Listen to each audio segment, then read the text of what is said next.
అన్యాన్సేయో hey it's Priya. ఈరోజు మన recipe tomato egg curry.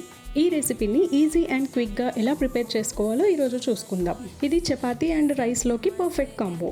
First మనం ఎగ్స్ని తీసుకొని వాటర్ యాడ్ చేసి బాయిలింగ్కి స్టవ్ ఆన్ చేసి పెట్టుకోవాలి.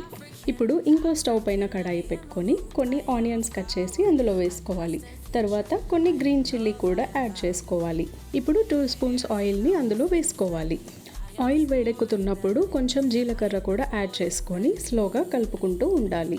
ఇలా స్టవ్ని మీడియం ఫ్లేమ్లో పెట్టుకొని ఈ ఇంగ్రీడియంట్స్ అన్నీ బాగా వేగేంత వరకు స్లోగా కలుపుతూ ఉండాలి. ఇప్పుడు కొంచెం పసుపు వేసుకోవాలి. పసుపు వేసుకున్న తర్వాత పచ్చివాసన పోయేంత వరకు కలపాలి. తర్వాత అల్లం పేస్ట్ యాడ్ చేయాలి. అది కూడా పచ్చివాసన పోయేంత వరకు స్లోగా కలుపుతూ ఉండాలి. ఇలా అన్నీ వేగిన తర్వాత ఇప్పుడు మనం కట్ చేసి పెట్టుకున్న టొమాటోస్ని ఇందులో యాడ్ చేసుకోవాలి. టొమాటోస్ని కాసేపు కలుపుతూ ఇలా ఆయిల్లో బాగా వేగనివ్వాలి.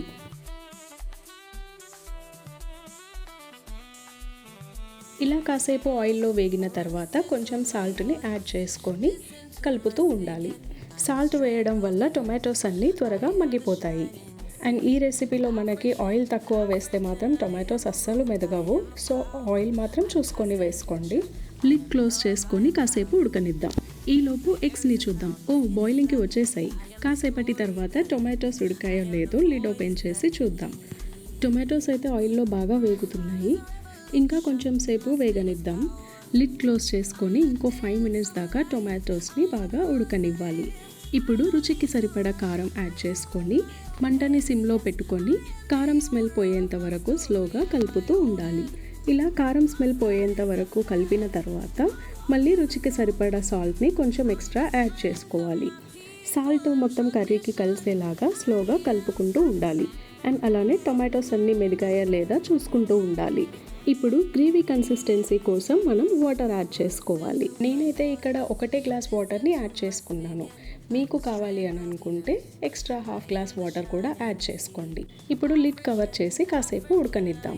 ఈలోపు ఎగ్స్ అన్నిటిని పొట్టు తీసుకొని పక్కకి పెట్టుకోవాలి. ఇలా వీడియోలో చూపించినట్టు ఆయిల్ అంతా పైకి తేలే వరకు ఉడకనివ్వాలి. ఇప్పుడు స్లోగా ఒక్కొక్క ఎగ్కి ఇలా కత్తితోటి కాట్లు పెట్టుకొని అందులో యాడ్ చేసుకుంటూ ఉండాలి. ఇలా అన్ని ఎగ్స్ని స్లోగా అందులో యాడ్ చేసేసుకోవాలి. ఈ విధంగా ఎగ్స్ అన్ని కర్రీలో ఉడకడం వల్ల ఎగ్స్కి టేస్ట్ అనేది చాలా డిఫరెంట్గా వస్తుంది. అండ్ అలాగే లోపల ఎగ్ యాక్ టేస్ట్ కూడా డిఫరెంట్గా చేంజ్ అవుతుంది. అండ్ టేస్ట్ మాత్రం చాలా బాగుంటుంది. ఇలా అన్ని ఎగ్స్ యాడ్ చేసిన తర్వాత మంటని సిమ్లో పెట్టుకొని లిడ్ కవర్ చేసి కాసేపు ఉడకనిద్దాం. 5 మినిట్స్ తర్వాత లిడ్ ఓపెన్ చేసి చూస్తే ఎగ్స్ అన్నీ బాగా ఉడికిపోయి ఉంటాయి. అండ్ ఇలా పైకి మనకి ఆయిల్ అంతా ఇలా తేరుతూ ఉంటుంది.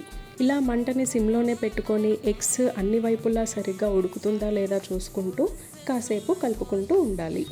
ఇలా బాగా కలుపుకున్న తర్వాత ఉడికే టైంలోనే కొంచెం కరివేపాకు తీసి యాడ్ చేసుకుంటే ఆ ఫ్రెష్ కరివేపాకు స్మెల్ అనేది కర్రీకి మొత్తం బాగా పడుతుంది. కరివేపాకు వేసిన తర్వాత కర్రీలో కాసేపు కలుపుకుంటూ ఉండాలి. అండ్ అలాగే కొంచెం కొత్తిమీర కూడా యాడ్ చేసుకోవచ్చు. కొత్తిమీర ఆప్షనల్. ఒక 2 మినిట్స్ ఉడికిన తర్వాత స్టవ్ ఆఫ్ చేసేసుకుంటే ఎంతో సింపుల్ అండ్ సూపర్ టేస్టీ అయిన టొమాటో ఎగ్ కర్రీ రెసిపీ అనేది రెడీ అయిపోతుంది. Signing off Priya. సారంగే.